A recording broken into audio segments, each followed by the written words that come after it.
Welcome back to Calgary Barbell. Welcome. welcome. So you competed. Yeah. Hey, you got to Westerns. I want to say we, but I wasn't there. Right. I was there in spirit. Yeah. I felt strongly supported by your spiritual energy. I know. I was sending it out into the universe, and I think it was received well. The vibes were immaculate. I don't know, how was it? I mean, I would ask how the trip was, but it was like a 40-minute flight, so. Yeah, travel was pretty uneventful, but yeah, so I got in on Thursday evening, and because my mom lives in Regina, which is about 45 minutes away from Moose Jaw where the meet was held, she picked me up from the airport, was able to have dinner with her and her husband, and it was great. I had mom's spaghetti and had leftovers, so I was eating well in the hotel.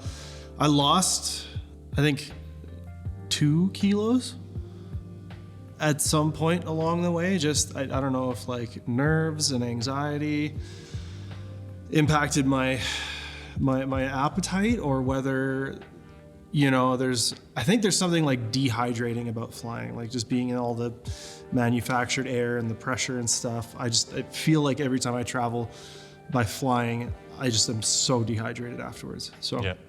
It took me a bit to get back up to weight. The morning of the meet, I was 119.94.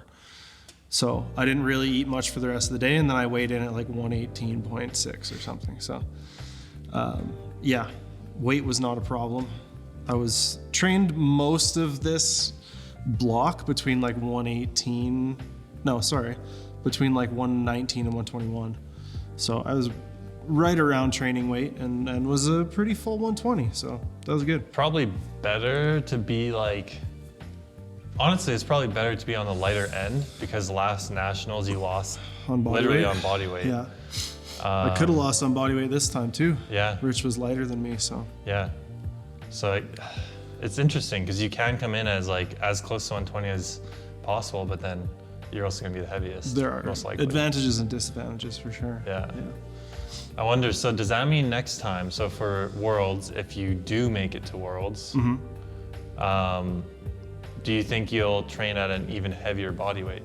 That'll be the goal, I think. Yeah? Yeah, so it'll be to get up to like 121, 122, maybe just over 122, and spend, you know, most of my training time there, probably. I think being that heavy is really good for my squat, really good for my bench. And I think if I taper better, which I think I made some mistakes with taper, then I think those lifts will be there more so for meet day. And the deadlift's been progressing meet to meet, so I'm pretty happy with that. But yeah, I'm maybe getting ahead of us a little bit here. Yeah, let's get to the meat and potatoes, because I have the some MEET and potatoes. I have some questions, some issues, some things I want to know about with this meet. You got some stuff you need to get off your chest. Let it fly. Yeah. Bro. So I don't know if I want to start before or after we go through squats. Like let's start off with squats. How did warm-ups go? Okay. How was that process? So squats felt pretty average. Warming up, to be totally honest, my last warm-up did feel heavier than I felt like it should have. Like I took 275 for my last warm-up and was like, this isn't quite right. You know, 275 with where my strength was right before the meet should have been like flying off my back. You know, I hit a really, really good 310 the week before taper week. Yep. And, you know, based on that, I would have thought my squat strength would have been beyond where it was. So I took my last warm up. It didn't feel great, but it didn't feel bad enough that I was like, oh, we got to change the plan or anything. So we went out and opened with our planned opener, which was 297.5. And again, it felt like a little bit worse than I would have liked, which was unfortunate. And I think the plan was to jump from there to 320. And we did not make that jump. I think we went 312. Yep. 312.5. 312.5, yeah. And again, that felt worse than it should have. So I knew that I wasn't going to have an amazing squat. You know, I knew that I wasn't going to do what I had come in thinking I was going to do, which was squatting about 330. And I think very realistically squatting 330 based on how training went. So we went to 322.5 for 2.5 kilo squat PR. It felt like that was about 100% of what I had. But then I've watched it back. I haven't watched the full stream and seen everything in context, but I watched that specific lift back and was like, oh, that was a little faster than I thought it was. It's squat time. It's like the Matrix bullet time. The squat slowdown is always so exaggerated beyond what it actually looks like. So to me, it felt like I was grinding through that for I don't know how long, and I probably didn't have anything else. But realistically, on the day, maybe another 2.5, maybe 5. But like we got what was there out of my squat for the most part. Well, after openers, so the week before, you were like, I'm gonna go 297.5, 320, and then YOLO 332.5. Yeah, 330, 332. So then when I saw that you weren't going 320 for your second, I was just like, what the heck? And then when I saw you weren't doing 330 for your third, I was just like pacing around the living room, like, what is going on here? Like, you said 330. He needs like at least 325. Like, what is this, 322? Yeah. Like, he has spotters. He can fail this lift. What is he scared of? Like, yeah. Yeah, I don't know. Maybe in hindsight, like a bigger jump to second would have been better, but like, I don't know if it would have been. Like, I think the way we played squats was kind of exactly how we needed to. You know, I think if I had missed my third squat, because to be totally honest with you, I watched Rich's third squat and he squatted 353, new national record. I didn't think he was going to get it. I didn't think he had it based on his second. It was slow, but he like lifts slow and can grind through a squat pretty well. And he hit his third and I hit mine. And I looked at the projected totals from like opener bench, opener deadlift and was like, shit. Like, I think that's it. So I think if I had missed my third squat, plus seeing him get that far ahead of me on squat, I would have been even more like psychologically deterred and dejected and just like, fuck, like upset. Because I was after squats, I was like, I think this might be it. In my head, I was dealing with and trying to process that it might be over already. And obviously I didn't, let that impact my decision making or my effort, but I was in the back of my head like 30 kilos is a lot to make up on a guy who's as strong as me on squat on bench and deadlift. Like I needed to stay closer in squat and didn't. So I was pretty concerned heading into bench. I don't think I've seen you miss a squat in a meet. Not in a long while. I mean, if you did, it would have been equipped, but even then, I don't think you've missed an equipped squat either. If you missed a squat, it would have been miss like an equipped squat. On depth though. No. No? No, I missed an equipped squat at the provincials that we had during COVID. It was like one of like 3 sporting events that happened in a very quick stint in Canada during 2020, like June, July maybe, or 21, I can't remember. But I did a provincials and like actually missed a squat, just like sat too deep and got crumpled or something. But it doesn't happen very often. And I think probably because I have that like disconnect between how it looks and feels, and I'm often very conservative on squats. Yeah. But I do think that serves you well when it comes to momentum on the day. Like if you go 3 for 3 on squats, you've got some momentum built into the rest of it. That moves us into bench press. I don't think I was too stressed watching your bench.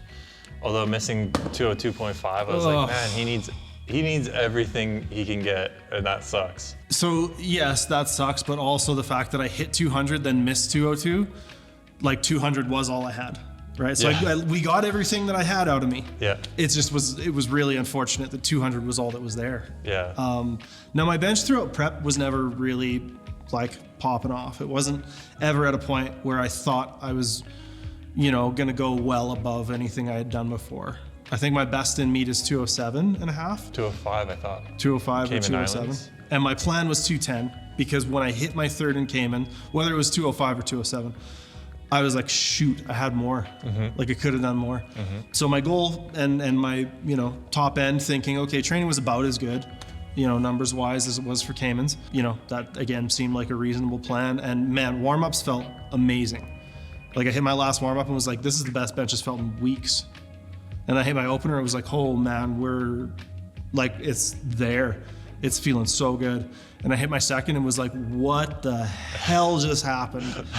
Like I came off the chest on my second, lost a bunch of position. It felt like I had to grind to get my second out. And I was like, what the hell happened there? So I tried to rationalize a little bit and was like, well, you know, I sometimes when I do a really heavy bench, I overthink how much shoulder blade depression I need. Yep. So then when I go to press, my shoulders come back up to probably a better position to press from. But because of the dynamic of them moving more, I end up shrugged up. So a lot of the times when I'm a little more thoughtful with my bench, I'll get super depressed, and then before I go to unrack, I shrug up just a little bit. And in my head, I'm like, okay, well, I didn't do that on my second. So if I just like fix it and I'm a little more mindful, you know, we'll take the 2.5, we'll take the sure thing.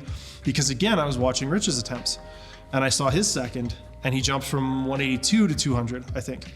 And it looked really hard. And I was like, I don't think he's going to get his third.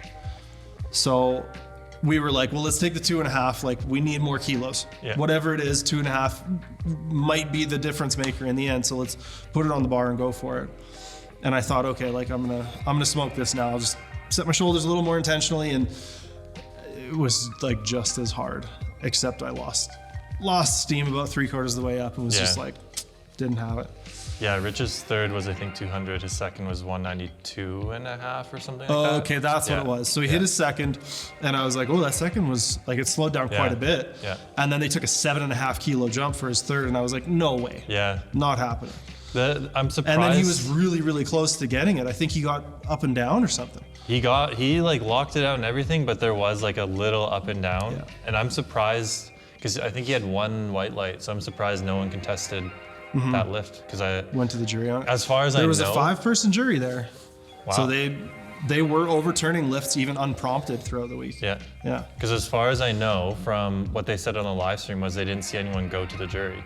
No, and I don't know. That should have been probably a lift that was overturned because it was like such a minimal up and down, and I don't know. It looked pretty good to me. So it was like, yeah, it's really tough when you get into those like nitpicky calls. Yeah. But those are the cases where you go to the jury. Yeah, yeah, for sure. Yeah. So then moving into deadlifts. I was really feeling it. Yeah. And I was like, man, I'm under a lot of pressure here. You know, I know Rich pulled 370, I think, in training. So I was like, we're not going to be that far off. You know, like if I had a good day in my head, my top end in my head was 380 for the day. You know, that was kind of what I projected going in. Warm-ups felt good. Opener and second were like smoked. Like I was on. Yep. Like I knew I was going to have a good deadlift. I knew that I was going to be in that range. And again, you know, Rich hit his second well, and then they just took too much on the third. Yeah. I think that's really what it came down to. Yeah. Because I definitely think that he was strong enough to put that pull out of my reach if they had taken a more conservative jump on the third. Yeah. Like I think they could have pushed me to like 82, 85, and I don't know if it would have been there. Yeah. You know, maybe 82, like maybe 82, but 77 was a little sketchy. Yeah. Like I got one red for knees because I had that kind of like sticking point that I often have when it gets heavy and when it gets to that weight range where I'm like struggling to get my back through, and I managed to get my back through, but I think like, yeah, I had to like kind of jostle position a little bit. I wasn't 100% sure if it was all the way there, but flashback 2021, I'm never not going to sell a deadlift. You know what I mean? Like if I think it's anywhere close to locked out, that's on the judges. I'm not setting it down and shaking my head. I'm not setting it down and acting dejected. Yeah. I'm going to put the bar down and look to the lights. Whatever the judges decide, like that's their job. That's on them. You know what I mean? And as an athlete and a competitor, like that's absolutely your responsibility. Yeah. That is the deadlift that I set down in 2021 and then shook my head about lives rent free. Because I think that might have put me on the podium. It would have extended the world record further. And it was one of those lifts that was like, could have been 2-1 either way, but I set it down and was like, and then of course the referees were like, oh, well, he knows he didn't get it, so I'm gonna give it a red light. Yeah. But in those situations, like you have to just leave it up to the judges. So I did that. I got it 2-1, and lost my damn mind. Yeah, it's interesting because I think everyone was probably not even looking at your knees. They're probably just looking if you're fully locking it out and like watching you lift it. But I think everyone was pretty pumped once you set it down and acting like you got it. That also helps sell it if you didn't get it, because everyone was just like, yeah, that's in. Yeah. So yeah, I like, honestly, I could have gone either way on it. Yeah. If they would have said you didn't get it, I would have been like, yeah, shit, you know. Yeah. I'm sure Garrett would have charged up to the jury table immediately. Yeah. But, you know, From I think like- either way they said it. from the streaming angle and from what I seen, it looked like you fully locked it out. It looked really good to me from the front. Watching it back, I was like, yeah, I got there. Yeah. Because when I don't lock it out and I miss at those top ends, like you can Yeah. see my shoulders are forward or like barely in line with the side of me at best. But Yeah. I like got through and like chest was out. I was even leaned back a little bit. Like Yeah.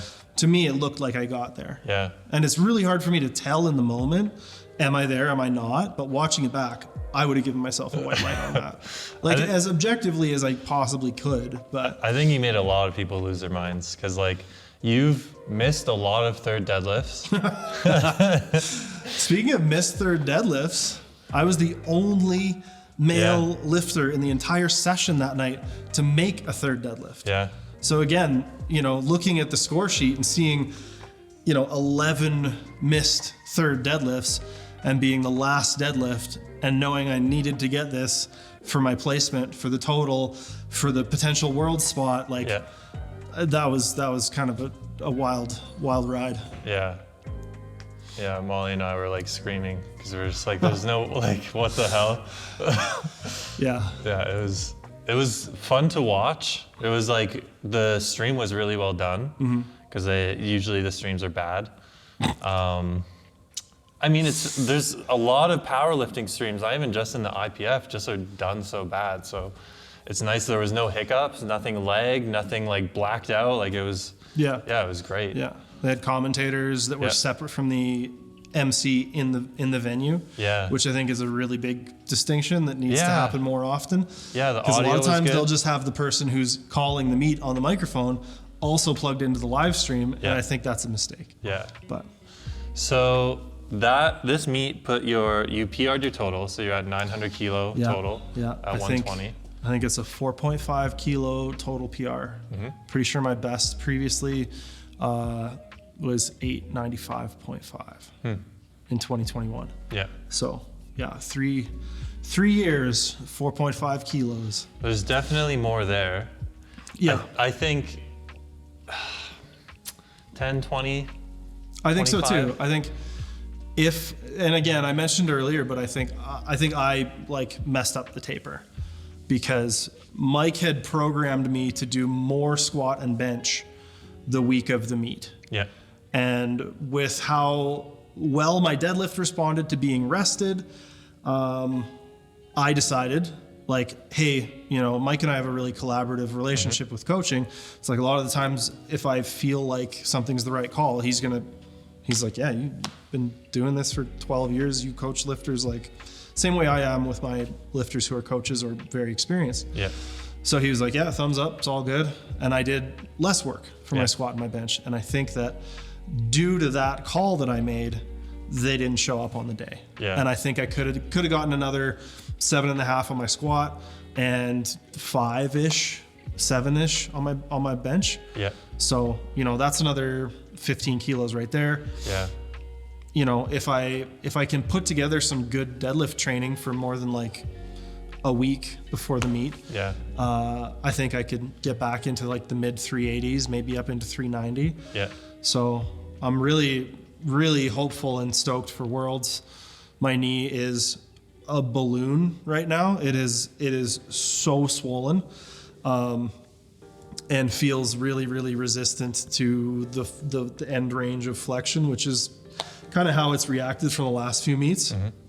But I take a lot of, I don't know if it's comfort or solace or whatever. I'm really hopeful with how quickly I can get it back on track because it's not very painful. Like I can still kind of like do stuff on it. It's not painful to kneel on. And there are a lot of symptoms that were either worse in the past or that were there in the past that aren't now. So there is some swelling. I'm going to do some like goblet squats and just try to move it around a little bit today, but it's been better despite being, you know, kind of shitty. It's been better this week than it has been the week after meets in the past. And, you know, I fully know how much work I need to do and how much more I need to bring to Worlds if I get that spot. Yeah. Like 900 is not, like that's not in the top 7 or 8 at this point, I don't think. It seems like it depends on the year, honestly, because 900 could have put you in 3rd a year or 2 ago. In 22, maybe? Yeah.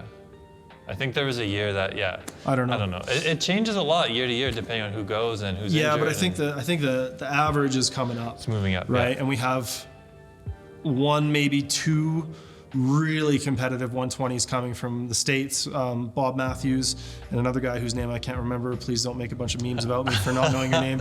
And they're both like well into the 900s, you know, maybe even 950, you know, starting to eye up Dennis's record from 2016. Rondell, if he can ever go to IPF Worlds. Rondell. I don't know if he has a path to Worlds this year or not, but he's obviously super, super strong. You know, Tony Cliff, when if he has a good day, you know, he's up in that 950, 960 range. Yeah. Dylan Indraj Singh from GB as well. You know, he's going to be there. Yeah. He's probably going to pull 400. Yeah. Like his deadlift seems to be on an unstoppable tear. So, yeah, I mean, regardless of what happens, like I need to bring more to Worlds than I ever have to a meet before in my life, you know. And with, you know, I've been very vocal about how this is maybe my last run to Worlds for a while, and how my plan is to cut down and, you know, try to focus on some other stuff after this run to Worlds, which is, I think, why this meet specifically, why Westerns was such a big deal for me, right? Because I wanted, you know, I want to get all the way through. I want to get to Worlds because that was kind of the goal that I set out, was to make this run at Worlds. And if it stopped at Westerns, I would have been at least a little bit disappointed, you know? So we'll see what Lucas Wiseman does here. Yeah, so that's the thing. Not everyone might know this, but so you won Westerns. Yeah. So right now the qualifying total to beat for Worlds in Canada is 900. Yeah. And there's one more meet in like 10 days or something like that. Yeah. And there's one 120, I think, at that meet at Easterns. And he has like a 350 squat, maybe. Like he squatted 350 in the gym. Yeah, he did like a 345 double. Yeah. I think his bench is in like the mid 180s maybe. He did 190. Did he? Okay, gym, I saw him do a 182 that looked really hard. Yeah. But that was probably a while ago still now. And then his best pull in a meet is 350. 350 at 105 kilos. Yeah. So it's like, did his deadlift move up with the weight gain, or is it kind of like one of those things that you're trying to figure out? And again, you know, with somebody like Rich kind of coming out of nowhere, you know, his best total July 2023 was 780 or something, right? He PR'd his squat with 300. He PR'd his deadlift with 300. And then, you know, 7 months later, he's posting a 360 squat and a 370 pull in the gym. So you have no idea how anybody's training is going and what to expect from somebody at a meet, right? Like people come out of nowhere. So yeah, I'm definitely not, you know, I'm not wearing my "we're going to Lithuania" shirt just yet. But yeah, I mean, we'll see how it shakes out. I'm going to be watching for sure to see if I can hold on to the spot. But, I mean, training starts now regardless. So a little bit of movement and trying to get back into just being able to do the lifts this week. But even Mike, you know, he sent me a message and he's like, I think we're going to need to get back into developmental training by next week. And I was like, yeah, man, like, I think we're on the same page there. So I got to get this swelling to calm down a little bit, and, you know, might have to ease into training a little bit, but, you know, I definitely think that we're going to be able to put in some work pretty soon. And if training leading into Westerns was any indication, you know, I'm feeling, knock on wood, but I'm feeling pretty healthy across the board, across 3 lifts. I think I have the capacity and the potential to push really hard and to train really hard, like I haven't been able to train in years. And I'm really hopeful for what I can do at Worlds. Yeah. I want to bring something big and make a big splash. And, I've never been motivated by being the best, by being the guy, by winning. I just want to be a guy. You know what I mean? Like, I want to be in there. I want to be pulling for podium. I want to be in that contention. I want to be in the race, because that's where I get my kicks from competition. I'm not trying to win everything. And maybe that sounds like a shitty attitude, but that's just, I think, realistic for me. You know what I mean? I want to go in there in total 935 or something. Yeah. And who knows, depending on how it shakes out, if I'm setting myself realistic goals, it's not always about, being the strongest guy there. Sometimes it's about making better decisions, or being more consistent, or having more realistic expectations for yourself. As we saw in Moose Jaw. I think part of that was just, game day experience. Having a good coach and handler, knowing my own boundaries and limitations and where my strength was for the day, I think played a huge part in being able to eke that win out. Yeah. So, that stuff matters. Well, the next 10 days means the road to Worlds continues. Mm-hmm. And I guess is it road to Easterns now? I guess, we'll see what happens. Road to question mark? Yeah. For the next 10 days? Yeah. Yeah. I mean, regardless of where it leads, it's always been the road to Worlds. So, yeah. The other thing I think is that, so even if Lucas does beat the total, I'm still going to put my name in. Yeah. And I'm still going to train for Worlds until I'm told that there's no way I'm going. Yeah. I'm all in. Yeah.